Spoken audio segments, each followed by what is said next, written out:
జలుబు చేసినప్పుడు లేదంటే వాతావరణం చల్లగా ఉండి అన్నం తినబుద్ధి కానప్పుడు ఈ రసం ప్రిపేర్ చేసుకొని తినండి. అన్నం తినని వాళ్ళు కూడా ఒకటికి 10 ముద్దలు ఎక్కువగానే తింటారు.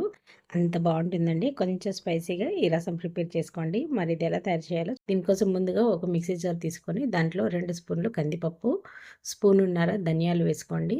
అలాగే దీంట్లో ఒక స్పూను జీలకర్ర, దీంతో పాటుగా హాఫ్ స్పూను వామండి. ఇది మంచి డైజెషన్‌కి ఉపయోగపడుతుంది. దీంట్లోనే మిరియాల పొడి వేస్తున్నాను. మిరియాలు ఉంటే డైరెక్ట్ ఒక స్పూన్ వేసుకోండి.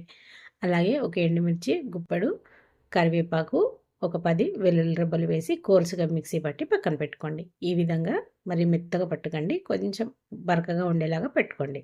ఇప్పుడు ఒక గిన్నె పెట్టుకొని కొంచెం ఆయిల్ వేసి పోపు దినుసులు, ఆవాలు, జీలకర్ర, వెల్లుల్లి, ఎండుమిర్చి వేసుకొని కొంచెం ఇంగువ వేసుకోండి. దీని టేస్టు చారుకి బావుంటుందనమాట.